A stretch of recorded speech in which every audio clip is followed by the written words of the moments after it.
네, 지난 한 주간 동안도 하나님의 자녀로 살아내시느라고 많이들 애쓰셨습니다. 이번 한 주간 많이 덥죠. 건강에 유의하시고 우리가 주님 부르시는 그날까지 하나님의 자녀로 그리고 백성으로 잘 살아내시는 그런 여러분들이 되시기를 기원합니다. 저희들이 오늘 다시 성경을 읽다는 23번째 번이죠.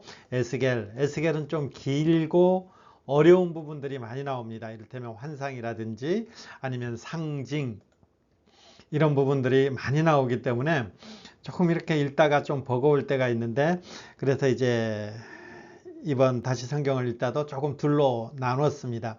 그래서 오늘 첫 번째 시간 이렇게 돼 있는데, 교환을 보시면 이렇게 조금 핵심적인 내용들만 적어 놓았습니다. 우리가 이 에스겔서를 신약 성경에는 약 60회 이상 직간접 인용한 성경이 바로 에스겔입니다. 특히 요한계시록에 가면 이 에스겔 말씀을 많이 인용해 놓았죠. 그 말은 무슨 말이겠습니까? 이 에스겔에서 예언되고 환상으로 보여준 것들이 요한계시록, 다시 주님께서 오시는 새하늘과 새 땅, 그때 이루어질 것들을 미리 보여주는 어떤 하나의 말씀이다 라는 것들을 이제 추측할 수가 있는 것이죠. 이번 주와 다음 주 이렇게 저희들이 함께 살펴보도록 하겠습니다. 자, 에스겔은 이렇게 됐죠. 시작하면서 보면 30째 해 넷째 달 초닷새. 이 30째는 사실 이제 조금 학자들 간에 의견이 분분합니다. 그러나 대부분의 조금 일치하는 견해는 아마 에스겔이 30살 때 부르심 받지 않았을까, 이렇게 신학학자들은 얘기하고는 있습니다. 근데 우리가 중요한 것은 뭐예요? 여기 보면 그발강가라고 돼 있죠. 이 그발강가가 어디냐? 갈대아 땅, 바벨론 땅 그발강가에서 지금 에스겔의 위치는 사로잡혔다, 이렇게 돼 있죠. 사로잡혔다. 그리고 사로잡힌 때가 언제냐? 여기에 보면 여호와긴 왕이 사로잡힌 지 5년 그달 초닷새라, 이렇게 돼 있죠. 그러니까 지금 에스겔이 지금 하나님의 말씀을 받아서 이스라엘 백성들에게 이 말씀을 전하는 그 위치가 어디냐? 이스라엘 백성들이 하나님 앞에서 하나님의 진노를 받아서 바벨론의 포로로 끌려간 그 포로 수용소에서 하나님께서 에스겔을 부르시게 되는 것이죠. 근데 에스겔이 언제 잡혀갔느냐 했을 때, 다 잡혀갔을 때 잡혀간 것이 아니고, 이 이스라엘이 망할 때 보면, 남쪽 유다죠. 남쪽 유다가 망할 때 보면 이 바벨론에 의해서 3번의 침공받았죠. 여호와김 때, 여호와긴 때, 그리고 시드기야 때. 여호와김 때가 이제 1차 침공이 되고, 그때 잡혀간 사람이 누구죠? 다니엘 같은 사람들, 이런 사람들이 1차로 잡혀갔고, 2차가 여호와긴 왕 때 이렇게 쳐들어와서 그들이 다시 포로로 잡혀갔는데, 아마 에스겔은 이때 잡혀갔을 것이다. 이때 잡혀가서 포로 수용소에 있었을 것이다. 이렇게 우리는 추측할 수 있고, 성경의 여러 정황들이 그렇게 가르치고 있죠. 그리고 마지막에 이제 시드기야 왕 때, 요즘 이제 우리가 예레미야 말씀을 묵상하고 있는데, 예레미야 말씀을 보면 시드기야의 이제 마지막 모습들이 등장하죠. 눈이 뽑히기 전에 그 자녀들이 그 앞에서 다 죽임당하고, 그리고 나서 이제 그 눈이 뽑히고 쇠사슬에 모여서 잡혀가는 장면들이 지금 이제 저희 예레미야 묵상하는데 같이 나오게 있는 것이죠. 여하튼 이제 에스겔은 시작하면서 에스겔 1장이 이렇게 됐으니까요. 시작하면서 지금 위치가 어디냐? 포로로 잡혀간 그 포로 수용소에서 하나님 앞에 불리움 받았기 때문에, 여기에 1차 독자들은 누구겠어요? 당연히 여기에 포로로 잡혀온 사람들, 이렇게 되는 것이죠. 그리고요, 하나 더 보면요, 에스겔 33장에 가면 우리가 사로잡힌 지 12째 해 10째 달 5째 날에 예루살렘에서부터 도망온 자가 내게 나와 말하기를, 그 성이 어디겠어요? 예루살렘 성이죠. 예루살렘 성이 함락되었다, 이런 소식을 듣게 되는 것이죠.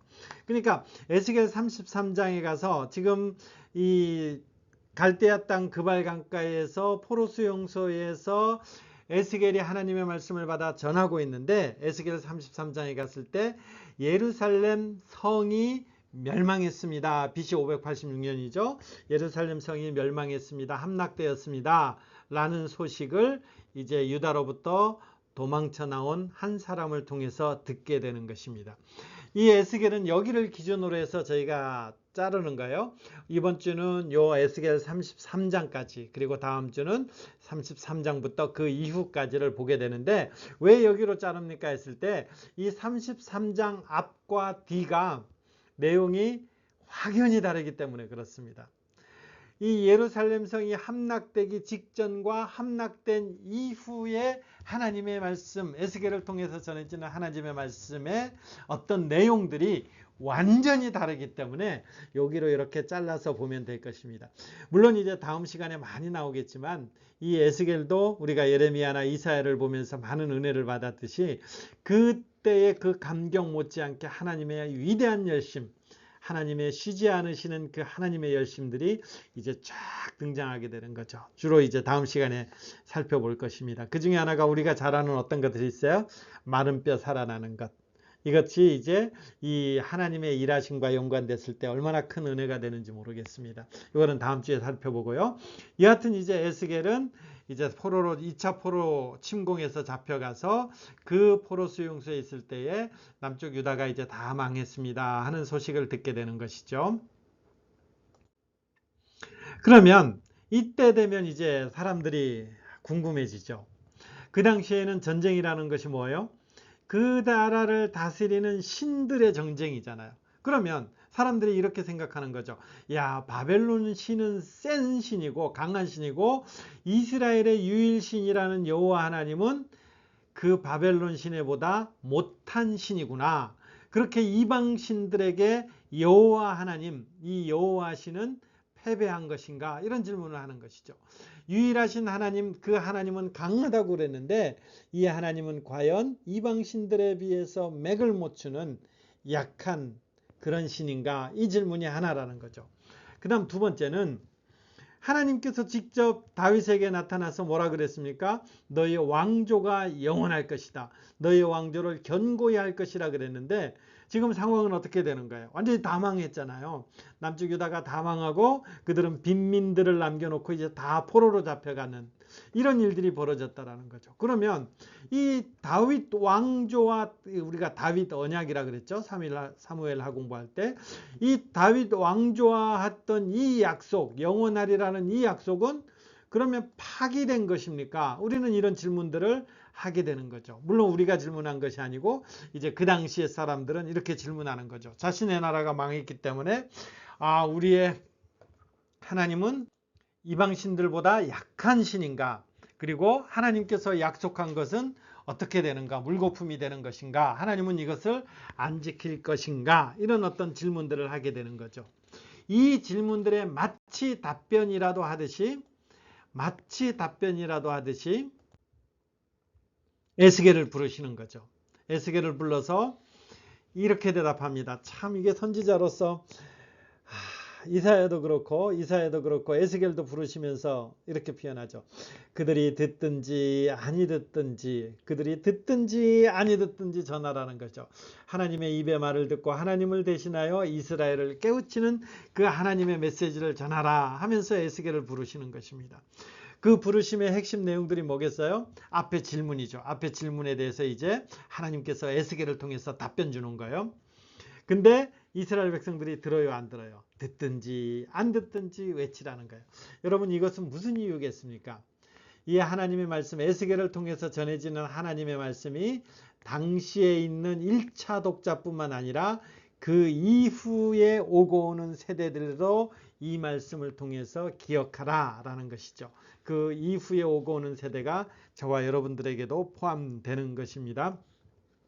근데 참 힘겹죠. 포로 수용소에 있는 것도 이스라엘 나라로서 제사장으로서 부르심 받았으면 그래도 신정국가에서 좀 떵떵거리면서 살 건데 포로 수용소에서 하나님의 성전도 없는 곳에서 이제 하나님의 말씀을 듣게 되는 거죠.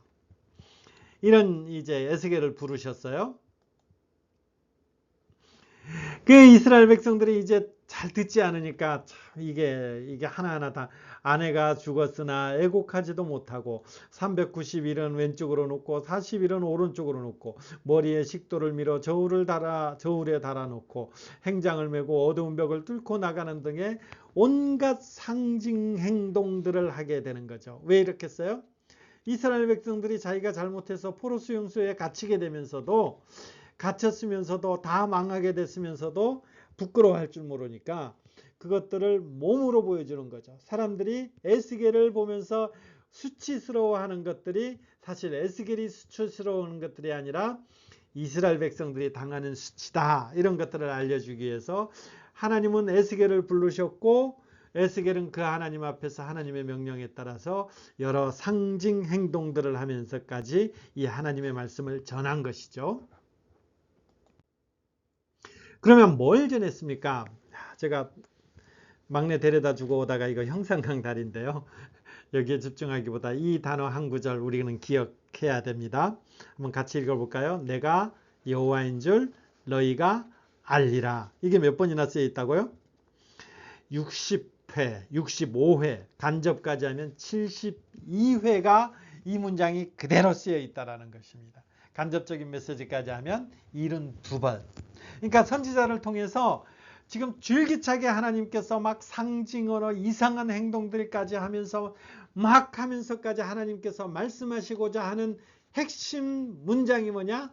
내가 여호와인 줄 알리라. 이게 답이라는 거예요. 이게 답. 내가 여호와인 줄 알리라. 아까 우리가 두 가지 질문했었죠. 우리 하나님은 이방신에 비해서 패배자인가? 또 하나는요. 다윗한테 학던 그 다윗 언약은 어떻게 돼가는가? 이런 두 가지 질문에 대해서 에스겔은 이 한 문장이 전체적으로 흐르고 있다는 거죠. 내가 여호와인 줄 너희가 알리라. 그러면 내가 여호와인 줄 너희가 아는 그 방법이 뭡니까? 어떻게 우리가 하나님이 우리의 여호와인 줄 압니까? 이게 대부분 이제 다음 시간에 등장하게 되는데 이번 시간에도 이제 쭉 나오는 거죠. 에스겔은 이 흐름들 속에서 이제 하나님의 메시지가 등장합니다.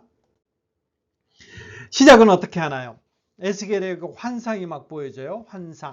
환상인데 참 이 환상을 그림으로 그리면 조금 편한데 그림으로 그려버리면 이게 이제 거기에 그 그림에 딱 각인돼 버려서 이런 게 상당히 이제 조심스러운 부분이기도 하죠. 여기에 보면 이렇게 돼 있죠. 1장부터 보면 환상이 들어가는데 어떤 환상들인가요?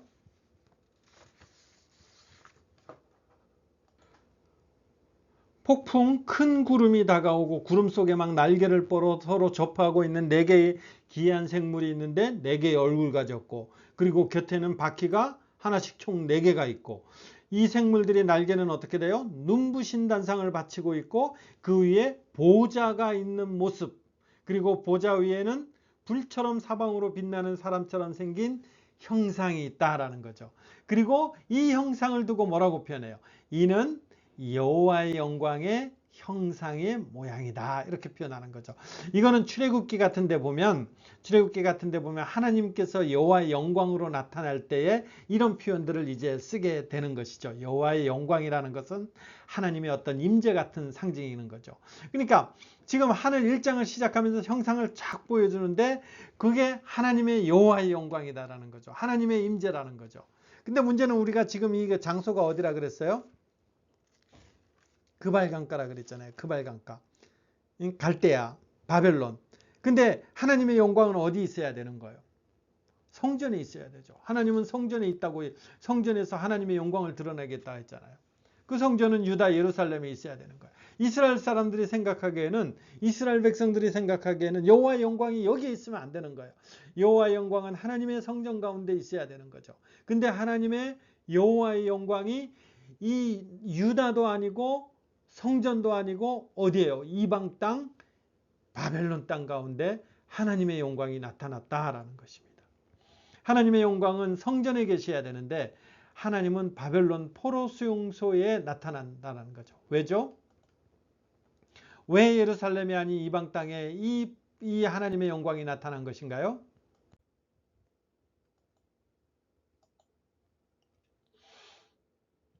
에스겔 3장 12절 보면 이 환상들을 쭉 보여주면서 여호와의 영광이 그 처소로부터 나오는도다. 이렇게 돼 있죠. 여호와의 영광이 그 처소로부터 나오는도다.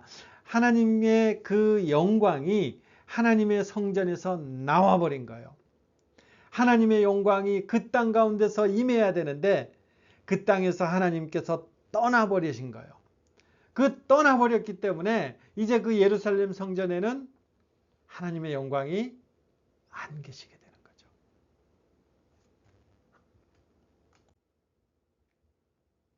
그것은 이제 더 이상 하나님이 거할 수 없는 곳이 된 것이죠. 그들이 이스라엘 백성들이 여기에서 하나님의 성전에서 크게 가증한 일을 행하여 나로 내 성소를 떠나게 하느니라. 그러니까 하나님께서 이게 내가 떠나겠다고 한 것이 아니라 그 하나님의 영광이 임해야 되는 그 성전에서 워낙 이스라엘 백성들이 가증한 일을 행하니까 하나님께서 떠날 수밖에 없다. 이렇게 표현하는 것이죠. 여러분, 하나님의 성전은 마지막 보루잖아요. 주님을 섬기는 마지막 보루.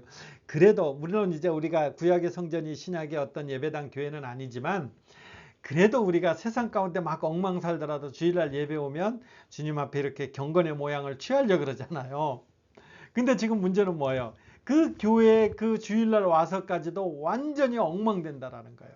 그 엉망되는 모습들이 8장부터 11장까지 마치 가상체험을 하듯이 성전을 이렇게 쭉 둘러보면서 그곳 속에서 무슨 일이 일어났는가를 하나하나 보여주는 거예요.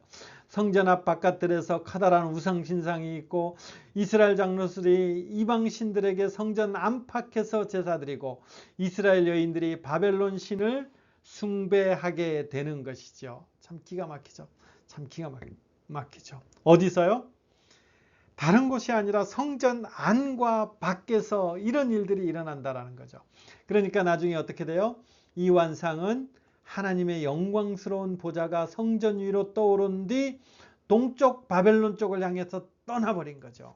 예루살렘 성전에 있는 그 하나님의 영광이 바벨론을 향해서 떠나버린 거예요. 이 표현들이 이제 8장부터 11장까지 쭉 나오는 거죠. 그래서 마지막에 보면 10장에 보면 그발강가에서 보던 이런 부분들이 이제 나오는 거예요. 하나님의 영광이 떠나버린 거예요. 세상 살아가면서 하나님의 사람들이 가장 참혹한 순간이 언제예요? 하나님의 영광이 떠난 거죠. 하나님의 임재가 없는 거죠. 하나님과 동떨어진 삶을 사는 거죠. 이것은 가장 불행 중에 불행인 것입니다. 지금 이스라엘에게 이 불행이 다가온 것입니다.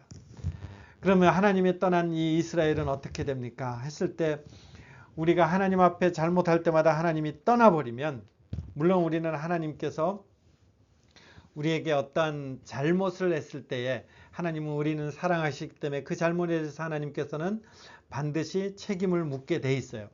그러나 그렇게 책임을 물으면서 하나님께서 우리를 완전히 버리신다면 저와 여러분들은 설 자리가 없죠. 하나님께서 여기에 물론 이제 나중에 에스겔 36장에 가면 기가 막힌 표현들이 많이 나오지만 여기 하나님께서 이렇게 내가 너희들 때문에 너희들의 그 죄 때문에 내가 지금 성전을 떠난다 이렇게 하면서 에스겔 11장에 가면 하나님께서 이제 하나님의 마음을 드러내십니다. 그러므로 내가 그들을 불쌍히 여기지 아니하며 긍휼을 베풀지 아니하고 그들의 행위대로 그들의 머리에 갚으리라 했던 이 하나님인데 11장에 가면요.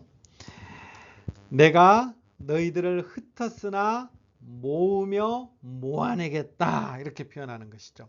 내가 이제 모으겠다라는 것입니다. 그러면서 여기 보시면 이 표현들이 있어요. 11장은 나중에 꼼꼼하게 읽어보세요. 전반부에 오늘 하는 내용의 핵심장이 11장이에요. 내가 누구예요? 하나님이죠. 그들이 누구죠? 이스라엘 백성. 어떤 이스라엘 백성요? 하나님 앞에 지독스럽게 범죄한 이스라엘 백성. 그들이 성전에서마저 하나님 앞에 범죄한 이스라엘 백성. 그들에게 한 마음을 주고 그들에게 새 영을 주어 그 몸에서 돌 같은 마음을 제거하고 살처럼 부드러운 마음을 주어 율례를 따르며 규례를 지켜 행하게 하겠다라는 것입니다. 이걸 누가 하겠다라는 거예요? 내가 하나님이 주어가 돼서 하겠다라는 거죠. 뭘 하겠다라는 것입니까? 하나님의 말씀을 이제까지는 하나님의 말씀을 지킬 수가 없었던 거죠. 왜죠? 돌 같은 마음, 이런 것들 때문에 그런 것이죠. 그래서 하나님 앞에 원수가 되고 하나님 앞에서 하나님의 마음을 아프고 하나님의 마음에 심판받을 짓만 하다가 이제 하나님께서 그 마음, 돌 같은 그들의 마음에 새 영을 주어서 살처럼 부드러운 마음을 주니까 그 돌 같은 마음이 제거해진다라는 거죠. 그러면 무슨 일이 일어납니까? 이제까지는 하나님 앞에 배반하고 이렇게 됐는데 이제는 하나님의 말씀을 따르며 지켜 행할 수 있는 자로 만들겠다라는 거죠. 누가요? 내가 하나님 이제 포로로 했으니까 내가 잘못했습니다 하면서 하나님 앞에 막 돌아와서 하나님이 이 일이 일어나는 것이 아니라 하나님이 우리의 마음을 완전히 뒤집어 놓아서 우리의 마음을 완전히 바꿔 놓아서 이제 하나님의 말씀을 나도 좀 지킬 수 있습니다. 지키겠습니다 하는 이 마음을 들도록 하겠다라는 것입니다. 이거는 에스겔 36장에 가면 또 한 번 나오는 이 표현이에요. 하나님이 이렇게 하시다라는 거예요. 우리는 이것을 은혜라고 표현하죠. 내가 하나님 앞에서 막 부르짖고 나아갔을 때 하나님께서 은혜 주신 것이 아니라 우리는 하나님이 이렇게 은혜 주시니까 하나님 앞에 나갈 수 있는 거죠. 그리고 이제 그 마지막 표현 우리가 기억해야 되는 표현이죠. 뭐예요? 그들은 내 백성이 되고 나는 그들이 하나님이 되리라. 이게 어디에 나왔던 표현이에요? 에스겔에 많이 나왔고 예레미야에도 나왔고 이사야에서도 많이 나왔죠. 그 시초는요 출애굽부터 시작하는 거죠. 물론 그 전부터 시작할 수 있는데 하나님께서 이스라엘 백성을 출애굽시켜서 뭘 하겠다는 거예요? 너희 이제 내 백성 될 것이다. 나는 너희 하나님 될 것이다. 이렇게 언약 맺자. 너희와 나는 이제 이런 관계다. 너희는 내 말씀 앞에 내 말 앞에 순종하고 나는 이제 너희의 왕으로서 통치할 것이다 라는 거죠.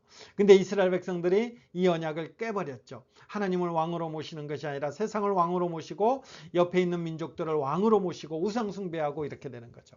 하나님께서 그들에게 심판을 내려서 이제 바벨론을 통해서 그들을 심판하게 되는 것이죠.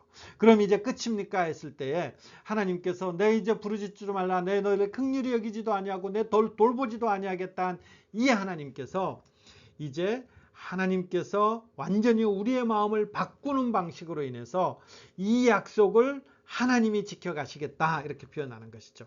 이 표현은 이제 계속 나오고 이 표현이 마지막으로 등장하는 게 어디는가요?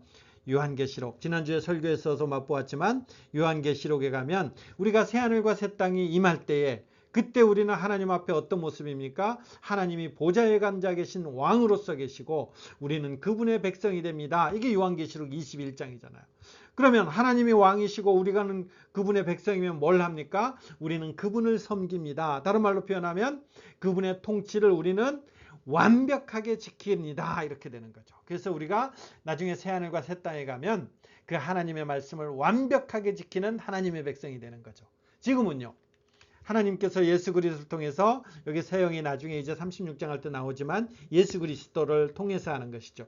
예수 그리스도를 통해서 우리 마음을 뒤집어 놓았기 때문에 이제 우리의 마음 가운데 그 새하늘과 새 땅에서 완벽하게 지키는 그 하나님의 규례와 그 말씀을 이 땅 가운데서도 이제 지킬 수 있는 자가 되죠. 근데 아직 우리는 옛 습관이 남아서 이것을 완벽하게 지키는 것이 아니라 완벽하게 지켜나가도록 애쓰고 힘쓰며 나가는 자들이죠.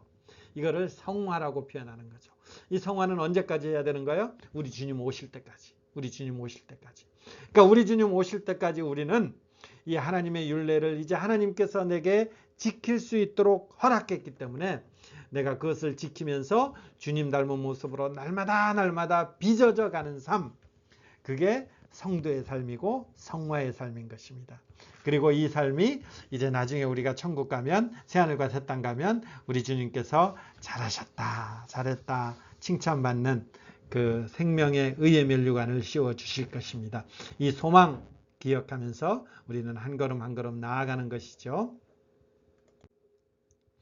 그리고 이제 하나님의 심판 33장까지는 이 하나님의 죄, 하나님 앞에 범죄함으로 인해서 하나님의 그 심판들이 이렇게 쭉 나오는데 이스라엘 그리고 주변 나라들 꼼꼼하게 하나님께서 다 거명하면서 심판하시는데 이스라엘을 상징하죠. 이스라엘을 불타 쓸모없는 나뭇가지, 반항적인 아내, 감옥에 갇힌 위험하고 사나운 사자, 그리고 2명의 난잡한 자매, 이런 것들을 통해서 이스라엘이 정말 지각 없는 반역, 우상숭배의 결과가 패망이라는 것들을 보여주는 거죠. 이런 일들을 통해서 이스라엘이 수세기 동안 언약을 위반했고 그 언약을 위반한 그 결과들이 지금 파괴되어 마땅하다 이렇게 되는 거죠.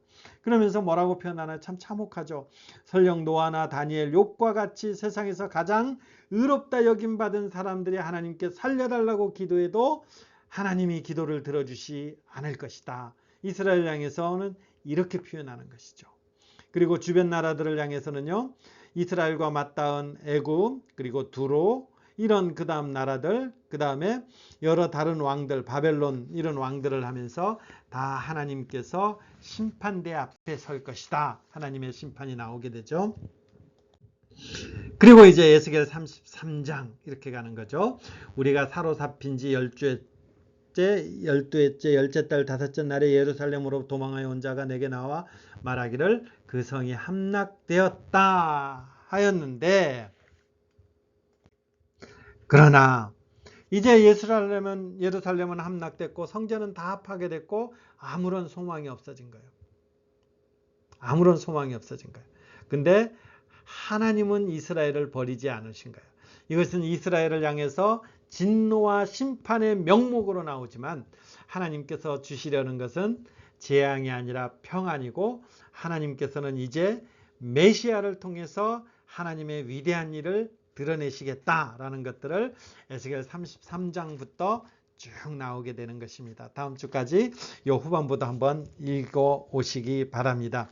이때 하나님의 그 메시아를 통한 하나님의 열심, 그것들이 여러분 심령 가운데서 은혜가 되고 그 열심으로 말미암아서 우리가 다시 하나님 앞에 이렇게 설 수 있구나 라는 것들이 감사와 찬송으로 나올 것입니다. 오늘도 이 은혜를 만끽하시면서 에스겔서를 꼼꼼히 읽으시기를 바라며 그리고 부탁드립니다.